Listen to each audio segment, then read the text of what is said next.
이 시간 말씀 요한복음 19장 23절에서 27절까지의 말씀입니다.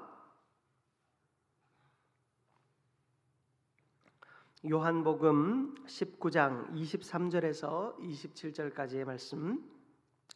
군인들이 예수를 십자가에 못 박고 그의 옷을 취하여 네 깃에 나누어 각각 한 깃씩 얻고 속옷도 취하니 이 속옷은 호지 아니하고 위에서부터 통으로 짠 것이라.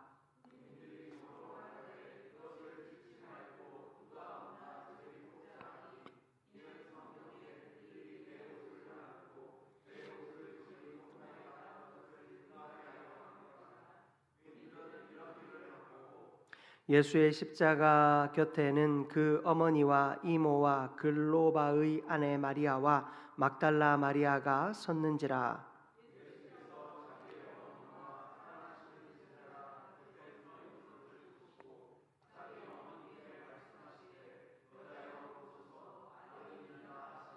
함께 읽겠습니다. 또 그 제자에게 이르시되 보라 내 어머니라 하신대 그때부터 그 제자가 자기 집에 모시니라. 아멘. 우리 서로 바라보면서 인사 한번 나눴으면 좋겠습니다. 주님의 이름으로 환영합니다. 한 번만 더 인사 나눌까요? 주님은 우리를 사랑하십니다.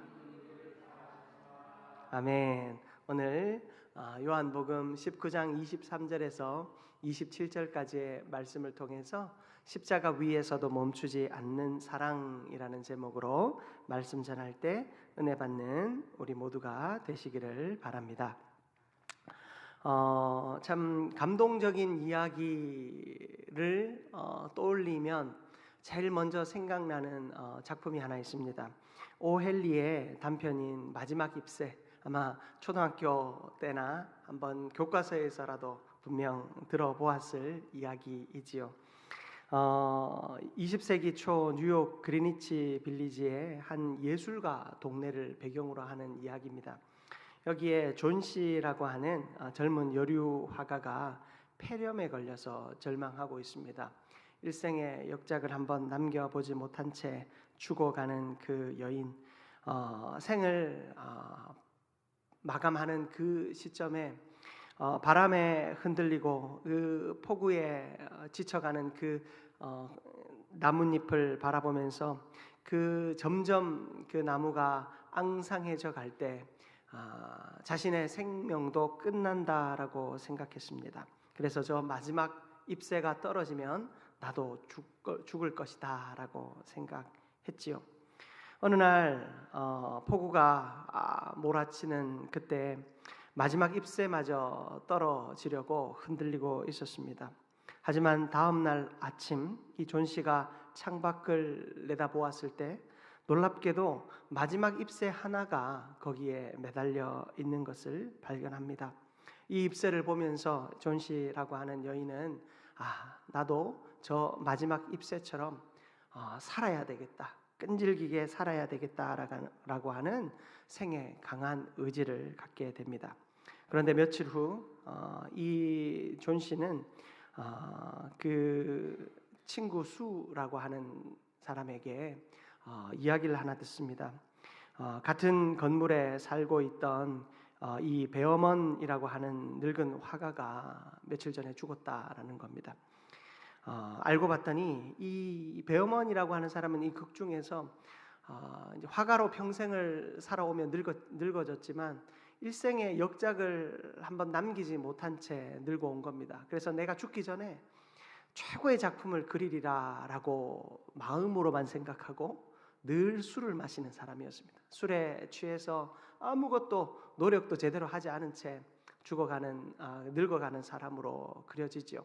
그런데 이 사람이 이 존 씨의 이 마음을 알고 저 떨어져 가는 이 나뭇잎에 하나 남은 그 잎사귀를 그려낸 것입니다. 폭풍우 속에서 비를 맞으며 밤새 여러분 그 물감을 가지고 그 벽에 그림을 그려내며 그 폭풍우 속에서 그 그림을 지켜내기 위해서 이 사람이 얼마나 밤새 수고하며 나뭇잎을 그려내었겠습니까? 이 사람은 그 그림을 완성한 후에 폐렴에 걸려서 죽게 되었지요. 이야기는 참 단순하고 간단한 이야기입니다. 그러나 한 사람의 고귀한 희생을 통해서 생을 포기하고자 하는 한 예술가가 생을 이어가는 강한 의지를 갖게 되었다라는 것을 말해주고 있지요. 우리의 인생 가운데 사람의 그 삶 속에 생을 포기하고 싶을 만큼 절망스럽고 또 좌절되는 순간을 한 번쯤은 경험합니다. 내가 살아서 뭐 하나 하는 생각이 들 정도의 실패감을 느끼고 그 좌절감 속에서 도저히 어떻게 해야 될지 몰라 허덕이는 때, 한 번만이라도 기회가 있다면 그 기회를 붙잡고 살아가겠노라 다짐하지만 그 기회가 찾아오지 않을 것 같은 절망 속에 빠지는 인생이 있습니다.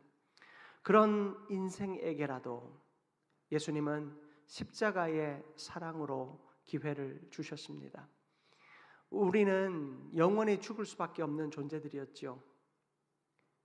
십자가가 아니면, 예수님의 사랑이 아니면 하나님의 그 영원한 지옥 형벌로부터 노임받을 수 있는 사람이 한 사람도 없었습니다.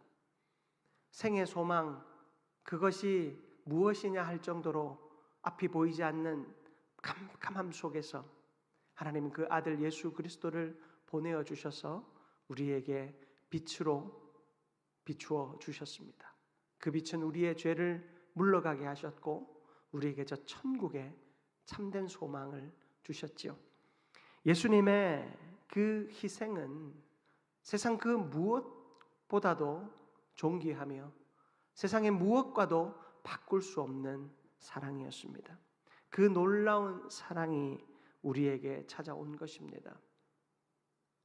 이 오헨리의 마지막 입새의 이야기처럼 한 사람의 그 삶을 위하여 한 사람이 고귀하게 희생하는 모습처럼 그 한 사람의 삶을 위하여 예수님께서 십자가를 지시듯 그 나뭇잎을 그려낸 그 사람의 모습처럼 예수님은 가장 위대하고 아름다운 핏방울을 십자가에서 흘리셨습니다.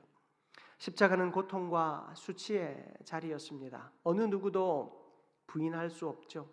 그 자리는 수치스럽고 조롱이 던져지는, 침이 뱉어지는 그런 자리였습니다. 손과 발이 못에 박히고 온몸이 찢기고 예수님께서는 목이 마르며 타는 듯한 갈증 속에 죽어 가셨습니다. 호흡마저 어려운 그 자리에 십자가에 그 손과 발이 못에 박혀서 그 몸의 무게로 인하여 십자가에서 몸이 처질 때 폐가 눌리고 숨을 쉴 수 없는 상황 속에 있었을 것입니다. 예수님은 그러나 그 고통에 압도되지 않으시고 그 고통에 지배되지 않으시고 사랑을 멈추지 않으셨습니다. 오늘 본문은 예수님의 그 마지막 순간에도 가장 부드럽고 가장 따뜻하며 가장 깊은 사랑이 드러나는 장면입니다. 오늘 말씀을 통해 우리를 향한 예수님의 사랑을 깨닫는 우리 모두가 되기를 축복합니다. 첫 번째로 살펴볼 것은 성경을 이루시는 예수님의 순종이었다라는 사실입니다. 예수님은 철저하게 하나님의 말씀을 이루어가는 순종을 우리에게 보여주셨습니다. 예수님의 순종은 그저 세상 사람들에게 보여주기 위한 순종, 혹은 예수님의 특별함을 드러내기 위한 마지막 절규, 그런 것이 아니었어요. 예수님의 순종은 하나님의 말씀을 온전히 이루어가는 순종이었다라는 것입니다. 오늘 본문 24절을 보시면 군인들이 예수님의 옷을 벗겨서 네 부분으로 나눠 가집니다. 그리고 속옷은 찢지 않고 누구의 것이 되는지 제비를 뽑는 장면이 나타납니다. 여기서 중요한 점은 이 모든 일이 우연히 일어나는 사실이 아니다라는 것입니다. 요한은 이렇게 기록합니다. 24절에 보시면 이는 성경에 성경에서 말하는 바가, 그리고 그들이 내 옷을 나누고 내 옷을 제비 뽑나이다 한 것을 응하게 하려 함이라. 성경에 이야기된 바를 예수님께서 온전히 응하게 하기 위하여 이 일을 당하셨다라는 것입니다. 이 장면은 시편 22편 18절 예언을 정확히 성취한 사건입니다. 읽어보면 내 겉옷을 나누며 속옷을 제비 뽑나이다. 십자가의 고통 속에서도 예수님은 하나님의 말씀을 온전히 이루는 순종을 완성하고 계셨습니다. 우리의 고난 속에서도 하나님은 말씀을 이루십니다. 하나님의 성경은, 하나님께서 우리에게 주신 이 성경의 말씀은 온전히 응답됩니다. 성도는 고난을 당할 수 있고 어려운 일을 겪을 수 있습니다. 육체적인 어려움과 물질적인 어려움과 관계의 어려움과 또 어떤 생각의 어려움들을 겪을 수 있겠지요. 그러나 사랑하는 성도 여러분, 성도에게 고난이 찾아올수록 하나님의 말씀 위에 서는 순종이 우리에게 있어야 합니다. 우리가 찬양도 하지요. 굳게 서리, 어디에? 하나님의 말씀 위에 굳게 서리 다짐합니다. 여러분, 우리가 하나님의 말씀 위에 굳게 선다라고 하는 것은 우리의 모든 삶이 말씀에 따른 순종의 삶을 살겠다라는 다짐이요 결단인 것입니다. 사랑하는 성도 여러분, 우리의 순종은 항상 말씀 안에 있어야 합니다.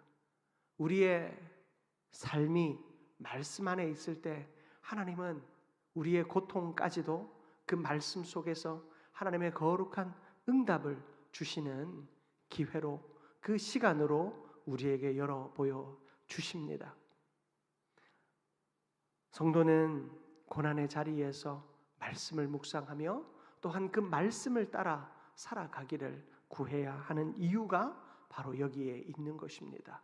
예수님께서 말씀을 순종하여 그 말씀을 이루어 내시기 위해 십자가에 달리신 것처럼 우리도 하나님의 말씀이 우리의 삶에 응답되기 위하여 고난과 또 역경의 자리에서 하나님을 깊이 묵상하고 그 말씀 앞에 서는 우리가 될 수 있기를 주님의 이름으로 축복합니다.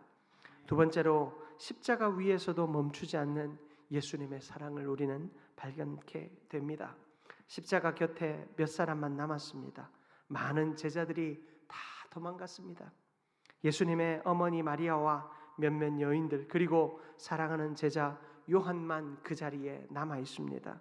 그 순간 예수님이 하신 말씀을 보면 참으로 놀랍습니다. 26절 하반절에 보면 여자여 보소서 아들이니이다 하고, 예수님의 이 고통은 절정에 이르렀지만 그 고통 속에서도 예수님은 어머니의 아픔을 먼저 보셨습니다.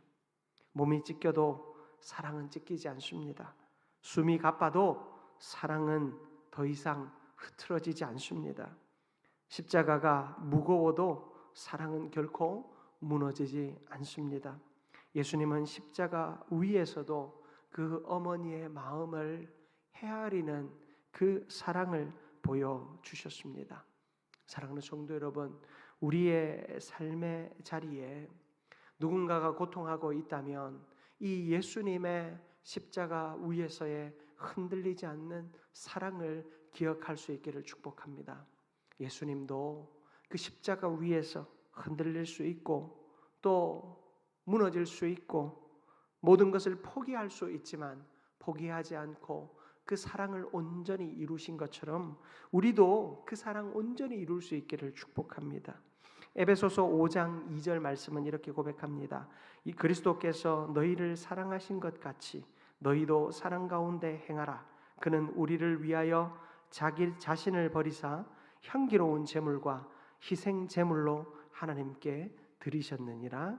아멘. 예수님은 자신을 버리셨습니다. 향기로운 제물과 희생 제물로 하나님께 드리셨습니다. 예수님은 온전히 자신을 바친 것입니다. 무엇을 위해서요? 사랑을 완성하기 위해서요. 우리의 고난 속에서도 또 피곤함 속에서도 성도는 사랑을 멈추지 않으신 주님을 따라가야 합니다. 고난이 사랑을 멈추게 해서는 안 되는 것입니다. 어제 제가 동료 목사님의 전화를 받게 됐어요. 전화에 요즘은 이런저런 이야기를 하다가 참 목회가 참 힘들다라는 이야기였습니다. 그 목사님은 선배 목사님이시고 벌써 담임을 하신지도 8년, 9년 다 되어 가시는 분이신데요. 목회를 하면 할수록 참 힘들다라는 이야기들을 하시더라고요. 그럼에도 불구하고 그가 포기하지 않는 이유는 그래도 내가 목회가 너무 힘든데 내가 성도들을 생각하면 하나님이 내 마음을 만지신다, 그 얘기를 하시더라고요. 그 하나님께서 그 마음을 만지신다라는 이야기가 무엇인가 곰곰이 생각해 보았더니 그 목사님이 성도들을 사랑하는 마음이 변치 않는다라는 고백이더라고요. 목회라고 하는 것은 참 힘들고 또 목회뿐만이 아니라 우리가 성도들이 이 신앙생활 하는 것 자체가 참 힘이 듭니다.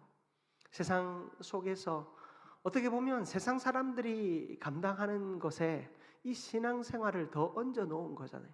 우리가 다른 사람들보다 더 희생해야 하고 더 사랑해야 하고 더 헌신해야 하는 거 아닙니까? 남들은 감정대로 행동할 수 있지만 예수 믿는 사람은 감정대로 행동할 수 없고, 예수 안 믿는 사람은 마음이 이끄는 대로 살아갈 수 있지만 예수 믿는 사람은 마음이 아니라 성령이 이끄는 대로 살아가야 하니 얼마나 힘이 들겠습니까? 그러나 목회자가 성도를 사랑하는 마음을 잊지 않을 때 그 육체적인 고달픔과 정신적인 어려움들을 온전히 이겨낼 수 있는 것처럼 우리 그리스도인 역시 하나님께서 우리에게 주신 그 믿음 앞에서 예수 그리스도의 사랑을 가까이 있는 내 가족들에게 또 우리 사랑하는 성도들에게 멀리는 저 이웃들에게 또 사랑하는 세계 열방의 성도들에게 우리의 사랑을 증거할 때 여러분 그 사랑이 있다면 우리는 힘들어도 어려워도 결코 넘어지지 않을 것입니다.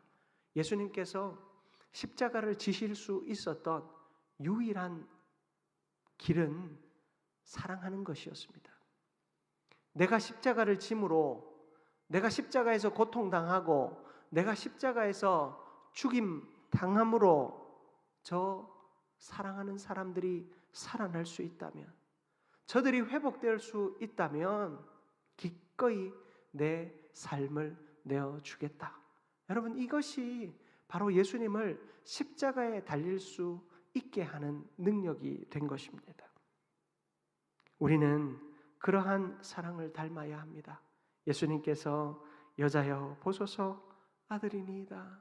어머니 보십시오 접니다. 이 말에 예수님의 어떤 사랑이 숨겨져 있나요? 제가 이 십자가의 죽음으로 인하여서 어머니가 살 수 있고 그리고 이 땅의 모든 인류가 살 수 있습니다. 그 고백하는 거 아니겠습니까? 예수님께서 여자여 보소서 아들이니이다.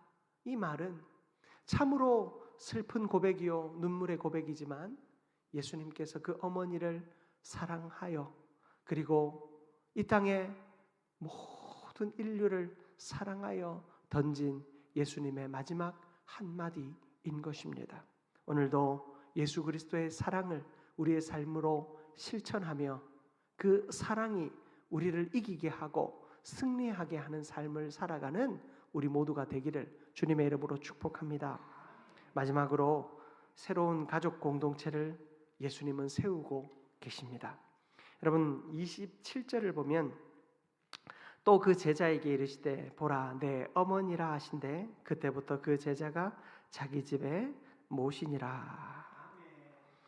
이것은 단순한 가족 돌봄이 아닌 새로운 공동체, 믿음으로 맺어진 새로운 가족을 세우시는 장면입니다. 예수님은 십자가에서 혈연 중심의 공동체가 아니라 복음 중심의 공동체를 세우고 계세요. 주님은 이 십자가 위에서 진정한 교회의 모습을 나타내 보여주고 계신 것입니다. 보라, 내 어머니라. 우리가 교회의 어른을 향하여 내 아버지처럼 어머니처럼 섬겨야 하는 이유가 바로 여기 있습니다. 내가 교회의 자녀들 혹은 어린 이들을 보며 내 자식인 것처럼 내 손주인 것처럼 여겨야 하는 이유가 바로 여기에 있는 것입니다. 마태복음 12장 50절에 보면 누구든지 하늘에 계신 내 아버지의 뜻대로 하는 자가 내 형제요 자매요 어머니니라 하시더라. 제자들이 예수님 저 밖에 예수님 형제들이 와 있습니다. 나가보십시오. 예수님이 말씀하시죠. 하늘에 계신 아버지 뜻대로 하는 자, 예수 그리스도의 복음을 믿는 자, 그 천국 백성 된 자들만이 내 형제요 자매요 어머니다 말씀하셨습니다. 사랑하는 성도 여러분, 사도행전의 교회에는 서로를 형제 자매로 섬기며 성령이 이끄시는 새로운 가족 공동체, 교회를 세우고 있음을 우리가 봅니다. 예수님께서는 우리에게 교회가 혈연 중심의 그런 공동체가 아님을 말씀해 주고 계십니다. 성도는 서로를 주 안에서 가족으로 대해야 하는 것입니다. 교회 안에서는 더 이상 출신이나 학벌이나 혹은 고향이나 학연이나 지연이나 여러분 이런 것들이 더 이상 의미가 없다라는 것입니다.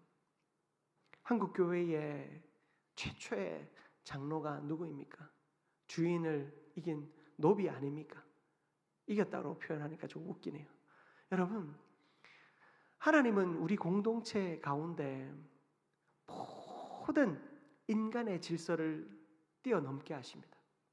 하나님이 우리를 공동체로 세우실 때 유일한 기준은 예수 그리스도를 나의 구주, 나의 하나님으로 영접하는가? 예수 그리스도를 나의 구주, 나의 하나님으로 영접하는 자는 모두가 가족입니다. 그렇게 우리는 서로를 아끼고 사랑해야 하는 것입니다. 남의 자녀를 보며 시기하고 질투하는 것이 아니라 내 자식인 것처럼 기뻐하고 격려하고 사랑해야 하는 것입니다. 우리가 주일학교 아이들을 양육하며 주일학교 아이들을 향해 우리가 온전히 섬기고 그들을 위해 투자하고 그들을 위해 피땀 흘리는 이유는 그들이 내 자식이기 때문입니다. 내 자식 잘 되면 그것만큼 행복한 일이 어디 있겠습니까? 여러분, 우리 아이들입니다. 우리 아이들이 잘 자라가야 교회가 소망이 있는 겁니다. 교회가 주일학교 자녀들, 다음 세대 가정들을 무시한 채 그냥 우리끼리 잘 먹고 잘 지내면 결국에 교회는 소멸합니다. 여러분, 이 시대가 지금 고령사회가 되었잖아요. 고령사회의 가장 큰 화두가 뭡니까? 어떻게 하면 이 저출산의 문제를 극복하고 자녀를 많이 낳게 해서 다음 세대가 존재하게 하는가? 우리는 늙어 사라지는데 저들까지 인구가 적으면 이 나라 자체가 사라질 거 아니에요. 그래서 이 저출산 문제, 이 고령 사회에서 저출산 문제를 가장 큰 풀어내어야 할 숙제로 삼는 이유가 여기 있습니다. 여러분, 다음 세대가 없는 나라는 망하고 다음 세대가 없는 교회도 소멸합니다. 여러분, 교회가 소멸하지 말아야 할 이유는 명확합니다. 예수 그리스도의 복음이 땅끝까지 증거되어져야 하기 때문입니다.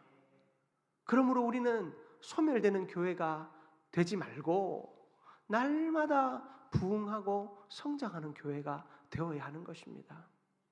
여러분, 저는 목회자로서 부교육자 시절에 그 사람 많은 교회보다는 사람 수가 좀 적은 교회가 참 목회하기 좋겠다 늘 생각했고, 그 생각도 지금도 사실은 변화가 없습니다. 담임 목사는 성도들의 가정의 형편들을 다 알지 못한 채 그저 부교육자들을 통해서 듣기만 하고, 또 들어도 까먹고, 그렇게 멀리 있는 성도들을 향해서 강단에서 설교만 하는 목회자, 여러분, 그런 목회자와 또 그런 성도는 결코 저는 행복하다고 생각하지 않기 때문이에요. 그러나 교회가 날마다 부흥하고 성장해야 하고 또 사람 수가 점점 많아져야 하는 이유는 명확합니다. 교회가 사명을 감당해야 하기 때문이지요. 복음을 땅끝까지 전파해야 할 사람이 필요하고, 물질이 필요하고, 시간이 필요하고, 공간이 필요하고, 그런 환경들이 우리에게 필요하기 때문입니다. 우리가 교회를 세워가야 하고 부흥해야 하고 또 사람 수가 많아져야 되고 교회의 공간들을 많이 지어내어야 하는 이유는 그것 외에는 없습니다. 혹시 교회가 커지면 내가 커지는 것 같고, 큰 교회 중직자는 작은 교회 중직자보다 더 대우받는 것 같아서 그런 걸 생각한다면 그건 처음부터 잘못된 겁니다. 그런 공동체에는 하나님이 부흥을 주시지 않습니다. 왜요? 좁아야 망하니까. 여러분, 우리가 잘 되기 위해서는 이 예수 그리스도의 사랑의 본질을 잊지 않아야 돼요. 예수님께서 우리를 교회 공동체로 세우신 이유를 잊지 말아야 돼요. 그리고 다음 세대들을 향한 우리의 마음을 결코 잊지 말아야 돼요. 아이들을 향해서, 여러분, 아이들은 모든 것이 우리의 도움이 필요하잖아요.